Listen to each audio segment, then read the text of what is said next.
Friends, मैं प्रियव्रत भारद्वाज।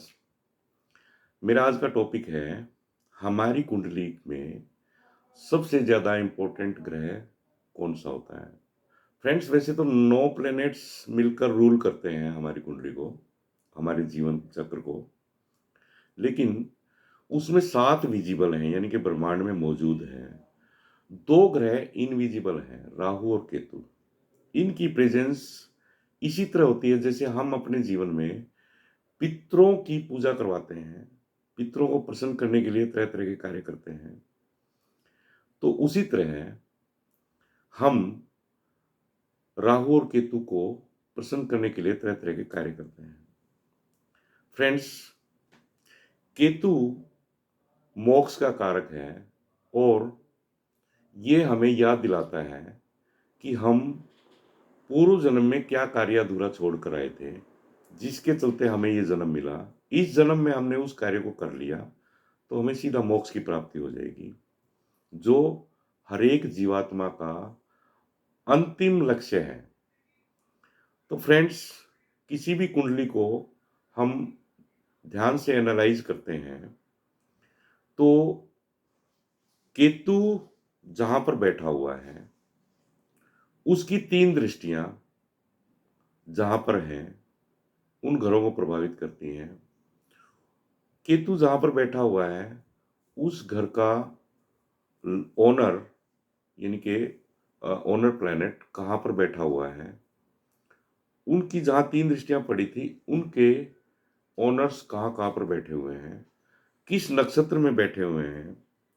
अब जो हमने ये सारा कुछ जाँच लिया, तो हमें हमारे हाथ में एक सक्सेस की मिल जाती है कि अब हमें क्या करना चाहिए जीवन में। फ्रेंड्स, राहु को भी केतु ही ड्राइव करता है, तो राहु और केतु में से भी सबसे जो इम्पोर्टेंट ग्रह है, वो केतु है। केतु हमारा प्रवृत्ति है, राहु फुलफिलमेंट है। यानी कि हम कौन-सी प्रवृत्ति अपनाएँ जिससे कि राहु की फुलफिलमेंट हो जाए। और राहु की फुलफिलमेंट अगर जो हमारे जीवन में हो जाती है, तो हमारी सक्सेस को कोई नहीं रोक सकता। हमारी सक्सेस एकदम कई गुना अप्रत्याशित रूप में बढ़ जाती है। तो फ्रेंड्स, मैं इस विषय पर करीब 10 वीडियोज़ बनाऊँगा, क्योंकि हर एक कुंडली में केतु की प्लेसमेंट अलग-अलग होती है। लगन से लेके 12वें भाव तक कहीं पर भी केतु विराजमान हो सकते हैं।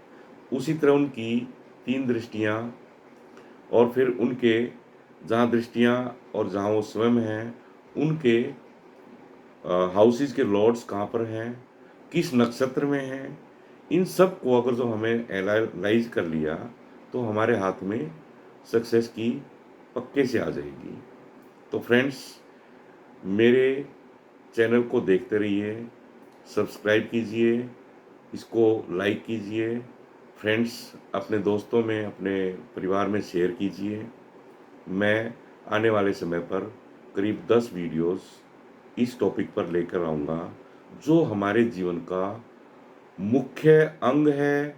और अगर जो हम ये कहें, तो कोई अतिशयोक्ति नहीं होगी कि यही अंतिम हमारी पड़ाव है, जिसको पहचान लिया हमने, हमने उसी दिशा में काम करना शुरू कर दिया, तो हम जीवन में वो ऊँचाइयाँ छू सकते हैं, जिनकी हम कभी कल्पना भी नहीं कर सकते।